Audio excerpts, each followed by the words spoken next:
Greetings. This is Paul the Poke from paulthepoke.com. Today's topic, we got earthquakes in various places. We're going to take a look at Haiti. This happened earlier this morning. This appears to be a pretty significant event.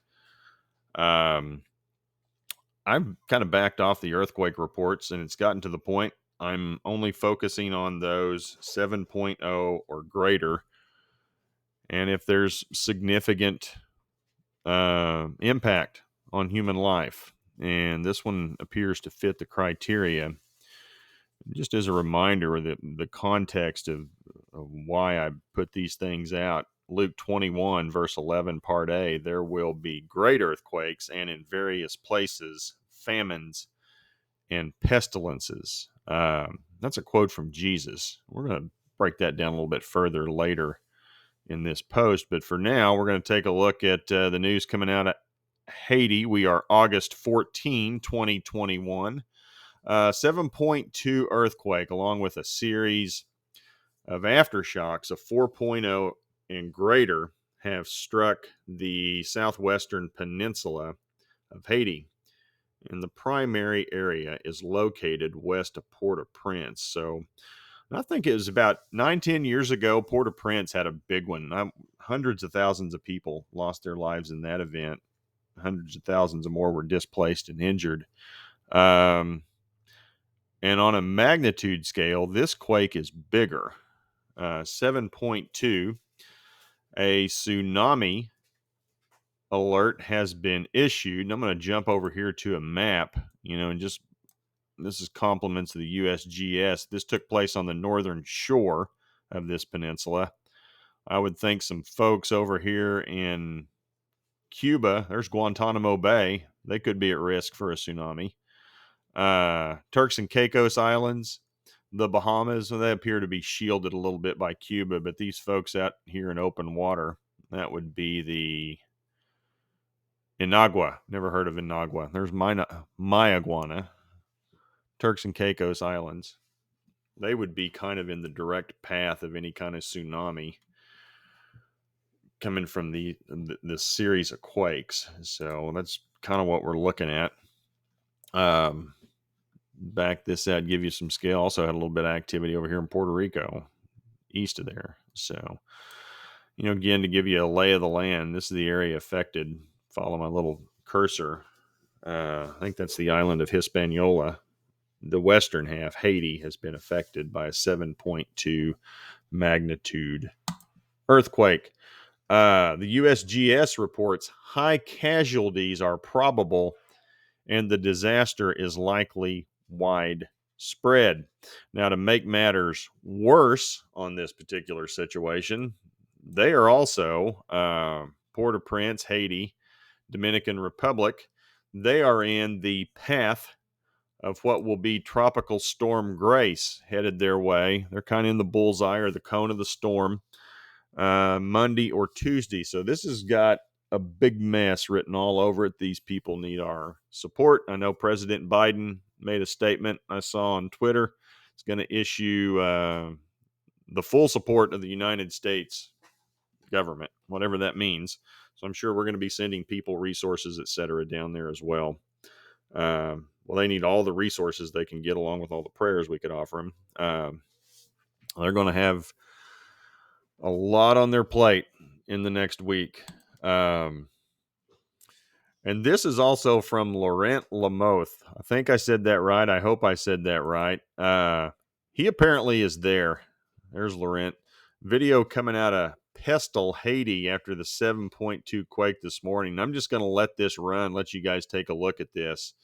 You can see some of the destruction. He has posted a series of little videos. I'm assuming he's there and shooting these videos. And you can see some of the things that are going on. This one's about 45 seconds long. I saw 2 or 3 others. And he's just going around this coastal area shooting video. I don't know if audio is going to come up on this, but you guys could turn that up if you'd want to see that. But I'm going to leave a link to, well, all you can do is frankly just go up there and click on his name at Laurent Lamoth, and you can see all the stuff he's put up. And I'm sure there's going to be more things coming out. Um, over the course of the next few hours as more people. And it's one thing I was noticing and on some of these videos too. A lot of these folks have access to smartphones and they're shooting videos and they're posting stuff. And so you can get an idea of what's going on. There's a guy right there with the phone next to his ear. People are going to be able to document this a lot better than what they used to be able to. So there will be those types of things available to see for those who are interested. And then also, this also happened within the last day. We're going to go up to the north and west, the Aleutian Islands in Alaska. That was home to a 6.9 quake.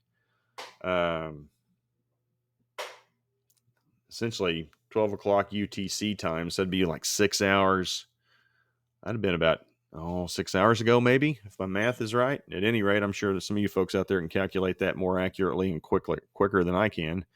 But Alaska, the Aleutian Islands, experienced a 6.9 quake. Now there's nothing going on out there in the middle of the Pacific. Maybe a little tidal wave or something like that could be generated to the folks on the Aleutian Islands. And then we're going to swing all the way down here to the South Pacific. This has happened within the last day or two. Look at all, this is like a cluster of quakes. And you're looking over here to the left, say pretty much from about 4.7 to 5.3. And there's 22 earthquakes, 4.6 and greater in just the last day down here. I don't know what's going on. It's a fault line. There's a lot of quake activity taking place here on planet Earth and some big stuff. Just pay attention to it. Know these things are going on. And going back to the top here, the Jesus's quote from Luke 21 verse 11 part A, there will be great earthquakes and in various places famines and pestilence. The context of Jesus's comments is a description of what the world will look like prior to his return.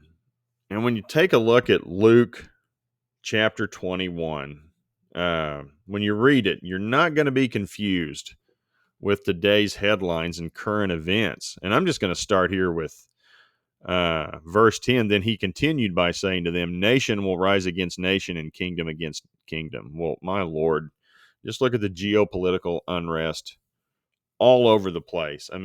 Everybody's at everybody's neck and throats.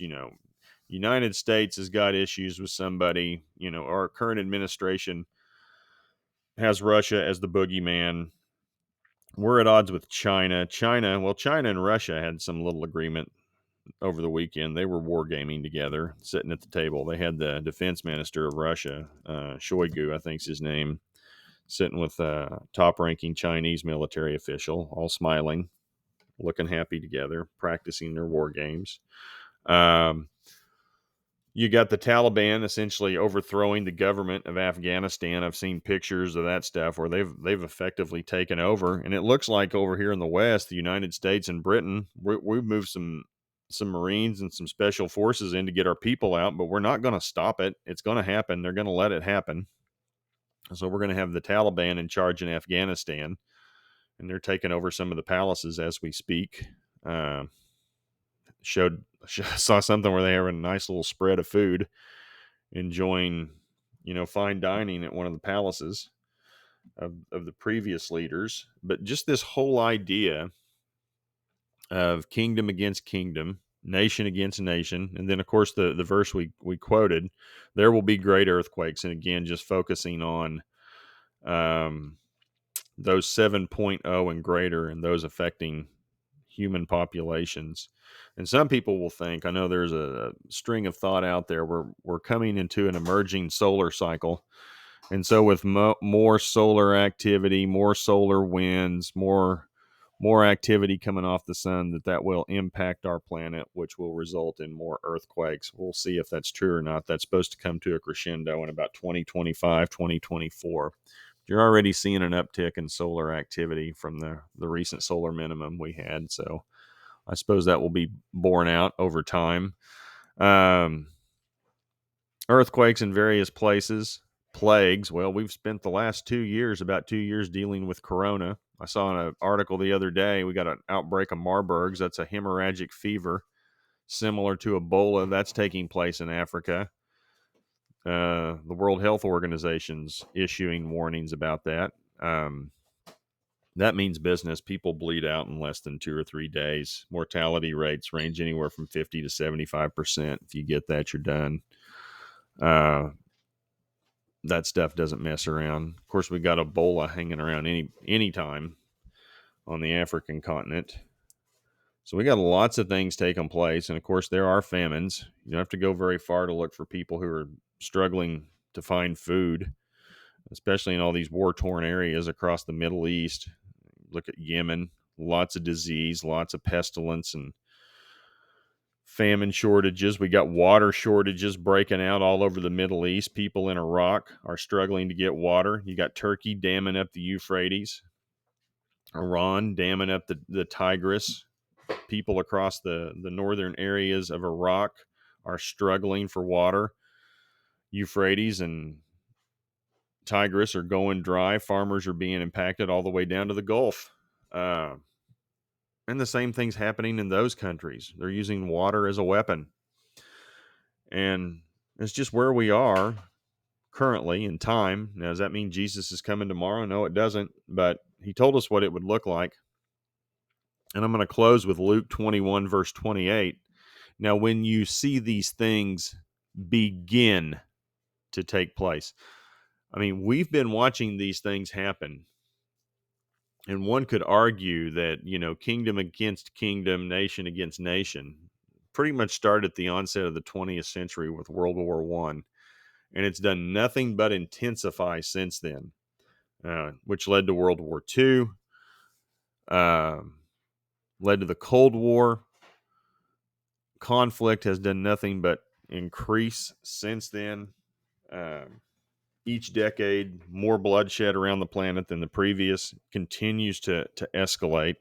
And we just haven't experienced it here in the United States on our soil, other than some domestic terrorism and some other forms of terrorism that have come our way. But the rest of the world's been seeing a lot of this stuff, and it continues to increase. But when you see these things begin to take place, straighten up and raise your heads, because your redemption is drawing near. Jesus is telling you, when you see these things start to happen, he's close. He is close. And every day he's getting closer one way or another. So again, just something we'll be paying attention to. And appreciate you guys following along. Please feel free to share with others. This will be categorized under Paul the Poke, earthquakes, volcanoes, and prophecy. So again, breaking story out of Haiti, significant earthquake. There will be large spread loss of life, damage to people's property, injuries, and then they also have a pending tropical storm headed their way in the next couple of days. I mean, it has all the makings of a real mess. So support those people with resources and prayers, and look up. Our redemption draws near. Appreciate it. You guys have a great day. Take care. Later.